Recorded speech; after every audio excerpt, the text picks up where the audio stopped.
Saudi అరేబియాలో మరో ఘోర బస్సు ప్రమాదం చోటు చేసుకుంది. మక్కా నుంచి మదీనాకు భారతీయ ప్రయాణికులతో వెళ్తున్న బస్సు డీజిల్ ట్యాంకర్ను ఢీకొట్టడంతో మంటలు చెలరేగాయి. ప్రమాదంలో బస్సు దగ్ధమవగా అందులో ఉన్న 42 మంది ప్రయాణికులు సజీవ దహనమైనట్లు అక్కడి అధికారులు వెల్లడించారు.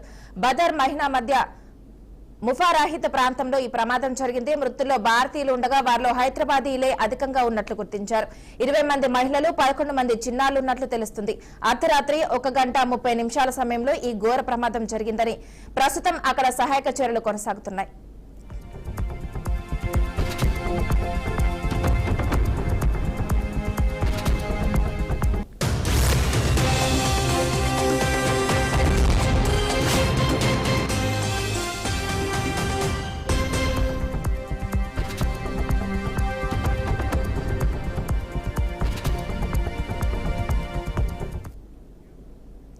కాగా ఈ ఘటనలో హైదరాబాద్ కు చెందిన యాత్రికులు ఉన్నారని తెలియడంతో సీఎం రేవంత్ రెడ్డి దిగ్భ్రాంతి వ్యక్తం చేశారు. పూర్తి వివరాలు తెలుసుకోవాలని సీఎస్ డీజీపీని ఆదేశించారు. తెలంగాణకు చెందిన వారు ఎంతమంది ఉన్నారని ఆరా తీశారు.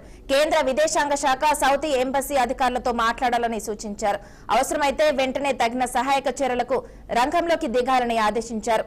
సీఎం ఆదేశాలతో సీఎస్ రామకృష్ణారావు ఢిల్లీలో ఉన్న రెసిడెంట్ కమిషనర్ గౌరవ్ ఉప్పల్ను అప్రమత్తం చేశారు. ప్రమాదంలో మన రాష్ట్రానికి చెందిన వారు ఎంతమంది ఉన్నారనే వివరాలు సేకరించి వెంటనే అందించాలని ఆదేశించారు.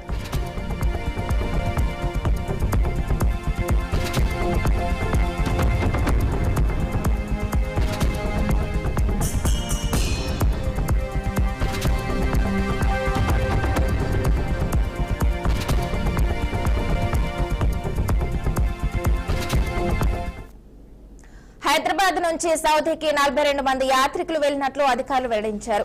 మల్లెపల్లిలోని అల్మీనా ట్రావెల్స్ ద్వారా 16 మంది, ఎలాగూ ఫైజోన్ ట్రావెల్స్ ద్వారా 24 మంది టికెట్స్ బుక్ చేసుకున్నట్లు గుర్తించారు. మరో 2 వేరే ఏజెన్సీ ద్వారా వెళ్లారని ధృవీకరించారు. ఈ ఘటన విన్న వెంటనే యాత్రికుల కుటుంబీకులు కన్నీరు మున్నీరుగా అయ్యారు. అనంతరం ట్రావెల్ ఏజెన్సీకి చేరుకుని తమ కుటుంబీకులు వివరాలు తెలుసుకునేందుకు వాపోతున్నారు. కాగా ఈ ఘటనలో మహమ్మద్ సోయల్ అనే వ్యక్తి ఒక్కడే ప్రాణాలతో బయటపడ్డాడు.